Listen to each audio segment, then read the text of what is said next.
Students problem solve करेंगे vector addition by rectangular components related. हमारे पास ये सेकंड प्रॉब्लम है जिसकी स्टेटमेंट हमारे पास कुछ इस तरह है। Find the angle between the two forces of equal magnitude when the magnitude of their resultant is also equal to the magnitude of either of these forces।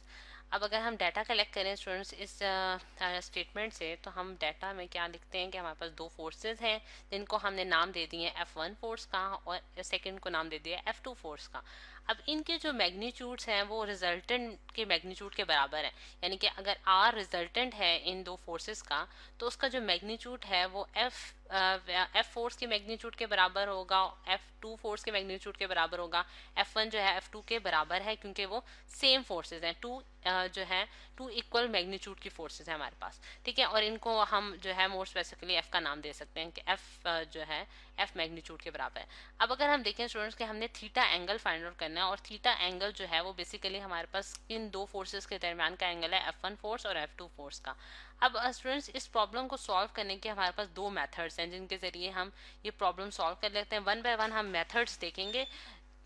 सबसे पहला मेथड वन जो है वो हमारे पास क्या है, उसमें हम एक जनरल केस ले लेते हैं। ये मैंने जिसमें मैं इसको डायग्राम के जरिए भी आपको शो कराती हूँ। ये मेरे पास एक्स एक्सिस है स्टूडेंट्स और ये मेरे पास वाई एक्सिस है। अब मैं जो ऑरेंज लाइन से शो करने जा रही हूँ, ये मेरे पास स्टूडेंट्स एक फोर्स है जो कि F1 फोर्स है, और ये जो एक्स एक्सिस के साथ एंगल बना रही है वो मेरे पास एंगल क्या है, θ1, सही। और जो मैं अब पर्पल कलर से शो करने जा रही हूँ, ये मेरे पास F2 फोर्स है जो कि इक्वल मैग्नीट्यूड की मैं बनाऊंगी, क्योंकि हमने स्टेटमेंट में ये चीज़ गिवन है कि ये दोनों फोर्सेस इक्वल मैग्नीट्यूड की हैं। और ये जो फोर्स है ये एक्स एक्सिस के साथ कितना एंगल बना रही है, θ2 एंगल बना रही है। तो अगर मैं ये वाला एंगल देखूँ स्टूडेंट्स जो कि F1 और F2 के दरमियान एंगल है, उसको मैं अगर थीटा से रिप्रेजेंट करूँ तो ये थीटा एंगल मेरे पास किसके बराबर होगा, θ2 माइनस θ1, ठीक है। जैसा कि आपको फिगर में नजर आ रहा है कि ये होल एंगल जो है ये मेरे पास θ2 है, उसमें से अगर मैं ये एंगल निकाल दूं तो मेरे पास थीटा एंगल बचता है, और ये एंगल जो है वो मैंने कैलकुलेट करना है। अच्छा, अब अगर हम वन बाय वन जो है सबसे पहले हम क्या करते हैं स्टूडेंट्स के, मैं जो है इसका रिजल्टेंट फोर्स लिखती हूँ, यानी कि आर एक्स लिखती हूँ, रिजल्टेंट फोर्स के एक्स कंपोनेंट्स लिखती हूँ। तो उसमें मेरे पास क्या आ जाएगा कि F1 का एक्स कंपोनेंट जो है वो मेरे पास किसके बराबर होगा, F1 कॉज ऑफ θ1, ठीक है। और ये किस तरह से हम निकालते हैं कि हम प्रोजेक्शन करते हैं किसी भी वेक्टर की अलोंग द एक्स एक्सिस। तो अगर मैं देखूं तो वो मेरे पास क्या बनता है, F1 cause of theta. Similarly मैं प्रोजेक्शन करूंगी F2 की अलोंग द एक्स एक्सिस, तो जब प्रोजेक्शन पे मेरे पास जो उसका कंपोनेंट बचता है अलोंग उसका जो कंपोनेंट एक्स एक्सिस पर है वो हमारे पास क्या है, F2 कॉज ऑफ θ2, ठीक है। तो मैं यहाँ आर एक्स यानी कि रिजल्टेंट क्या होता है, सम ऑफ द फोर्सेज होता है, ठीक है। तो जो एक्स एक्सिस में जो फोर्सेज हैं उन दोनों को मैंने एड अप कर लिया, यानी कि F1 कॉज ऑफ θ1 और F2 कॉज ऑफ θ2, ठीक है। अच्छा, अब सिमिलरली स्टूडेंट्स हम क्या करेंगे कि वाई कंपोनेंट्स को भी एड अप करेंगे। आर वाई जो है यानी कि रिजल्टेंट जो फोर्सेस हैं अलोंग द वाई डायरेक्शन वो हमारे पास क्या है, यहाँ से अगर आप देखें तो ये हमारे पास F1 साइन ऑफ θ1 बन रहा है, और इसका जो ये कंपोनेंट है यानी कि ये वाला जो कंपोनेंट है स्टूडेंट्स, ये मेरे पास क्या बन रहा है, F2 साइन ऑफ θ2, ठीक है। अब इनको एडअप कर लेंगे और वो हमारे पास रिजल्टेंट फोर्स बन जाएंगे अलोंग द वाई डायरेक्शन बन जाएगी F1 sine of θ1 plus F2 sine of θ2, सही। अच्छा, अब ये हमने जो है along the X direction along the Y direction जो है रिजल्टेंट फोर्सेस फाइंड आउट कर लिए। अब जो हमारे पास जो रिजल्टेंट फोर्स यानी कि आर जो फोर्स है वो हमारे पास किसके बराबर होगी, R x plus R y के बराबर होगी, ठीक है। और इसका जो है यानी कि जब हम ये कहते हैं कि अगर हमने इसका मैग्नीट्यूड निकालना है स्टूडेंट्स, तो वो किस तरह से हम निकालते हैं, R magnitude according to Pythagoras theorem हमारे पास किसके बराबर होता है, आर एक्स का स्क्वायर प्लस आर वाई का स्क्वायर, ठीक है। यानी कि आर वेक्टर का जो मैग्नीट्यूड है वो इसके बराबर होगा। अगर मैं इसके दोनों साइड्स पे स्क्वायर ले लूँ तो मेरे पास अंडर रूट जो है वो खत्म हो जाएगा, यानी कि आर स्क्वायर जो है वो मेरे पास किसके बराबर हो जाएगा, आर एक्स का स्क्वायर प्लस आर वाई का स्क्वायर।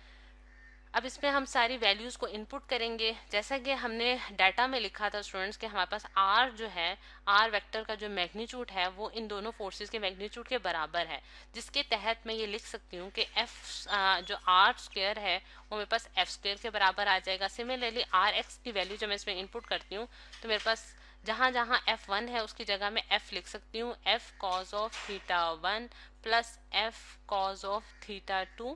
ठीक है, का होल स्क्वायर, और प्लस यहाँ मैं क्या लिखूंगी कि मेरे पास F sine of theta 1 plus F sine of theta 2 का होल स्क्वायर। यानी कि जहां जहां, क्योंकि हमें पता है कि F जो है वो F1 मैग्नीट्यूड के बराबर है इज इक्वल्स टू F2 का मैग्नीट्यूड के बराबर है, तो ये सारे जो फोर्सेस के मैग्नीट्यूड्स हैं ये हमारे पास इक्वल है, जिसके तहत मैंने पूरी स्टेटमेंट में, पूरी इक्वेशन में जो है वो मैंने F डाल दिया है। अच्छा, अब अगर हम F को कॉमन ले लें, यानी कि इस वाले ब्रैकेट में से, तो मेरे पास बाहर F स्क्वायर आ जाएगा स्टूडेंट्स, और यहाँ मेरे पास cos of theta 1 plus cos of theta 2 का होल स्क्वायर बचेगा, और प्लस मेरे पास यहाँ भी F स्क्वायर कॉमन आ जाएगा इस ब्रैकेट में से भी, और यहाँ मेरे पास क्या बचता है, sine of theta 1 plus sine of theta 2 का होल स्क्वायर। सही। अच्छा, अब अगर हम देखें स्टूडेंट्स कि यहाँ ये इस सारी जो इक्वेशन है इसमें F स्क्वायर जो है वो कॉमन है, तो वो F जो है वो राइट हैंड साइड और लेफ्ट हैंड साइड से कैंसिल हो जाएगा, यहाँ मेरे पास 1 बच गया, और यहाँ मैं इसको जब इस वाली ब्रैकेट को ओपन करती हूँ, यानी कि ये वाली ब्रैकेट जब मैंने ओपन की, तो मेरे पास क्या बचा, cos square theta 1 plus cos square theta 2 plus 2 cause of theta 1 into cos of theta 2, यानी कि a प्लस बी का होल स्क्वायर का फॉर्मूला मैंने यूज किया यहाँ भी, और सिमिलरली मैं इस ब्रैकेट को भी उसी तरह ओपन करूंगी, sine square theta 1 plus sine square theta 2, और प्लस मेरे पास क्या आएगा students, 2 sine of theta 1 into sine of theta 2। अच्छा, अब अगर हम देखें स्टूडेंट्स कि ये हमारे पास जो है इस जो इक्वेशन को हमने यहाँ तक जो है कम्प्लीटली सॉल्व कर लिया। अब हमने एक और मैथमेटिकल रिलेशन पढ़ रखा है कि कॉस स्क्वायर थीटा 1 जो है प्लस साइन स्क्वायर थीटा 1 जो है वो हमारे पास किसके बराबर होता है, 1 के बराबर होता है, यानी कि ये वाली टर्म जो है ये एडअप होके 1 बनाएंगे हमारे पास, और सिमिलरली ये टर्म और ये टर्म एडअप होके हमारे पास क्या बनाएगी, 1 बनाएगी। अब इन दोनों को हम इस तरह से लिख लेते हैं, ये cos square theta 1 plus sine square theta 1 मेरे पास 1 बना दिया उसने, और cos square theta 2 plus sine square theta 2 भी मेरे पास 1 बना दिया, और प्लस ये वही टर्म्स में एज इट इज नीचे लिख दूंगी, cos of theta 1 into cos of theta 2 plus 2 sine of theta 1 into sine of theta 2। ठीक। अच्छा, अब अगर हम देखें स्टूडेंट्स के यहाँ तक जो है, या 1 प्लस 1 जो है मेरे पास 2 बना देगा, और इस सारे में से मैं 2 कॉमन ले लूँ अगर, तो मेरे पास क्या बचता है, cause of theta 1 into cos of theta 2 plus sine of theta 1 into sine of theta 2। सही। और ये चीज़ जो है ये मेरे पास क्या बनाती है स्टूडेंट्स कि यहाँ अगर मैं देखूँ तो मेरे पास क्या बचता है कि 2 प्लस 2 इंटू ये चीज़ जो है ये मेरे पास किसके बराबर होती है students, cause of theta 2 minus theta 1।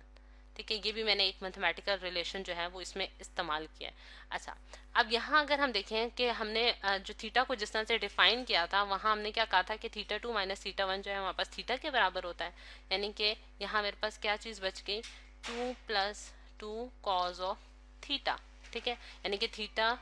जो है वो हमारे पास थीटा 2 माइनस थीटा 1 के बराबर आता है। अब इस चीज़ को यहाँ से हमारे पास थीटा की वैल्यू जो है वो हम इजीली जो है वो फाइंड आउट कर सकते हैं, यानी कि मेरे पास 2 कॉज ऑफ थीटा जो है वो किसके बराबर होगा, 1 माइनस 2 जो है वो -1 आ जाता है, और कॉज ऑफ थीटा जो है वो -1/2 जो कि मेरे पास क्या आता है, -0.5। ठीक, -0.5, यानी कि -1/2 -0.5 के बराबर होगा, और थीटा जो है वो हमारे पास किसके बराबर आता है, कॉज इनवर्स ऑफ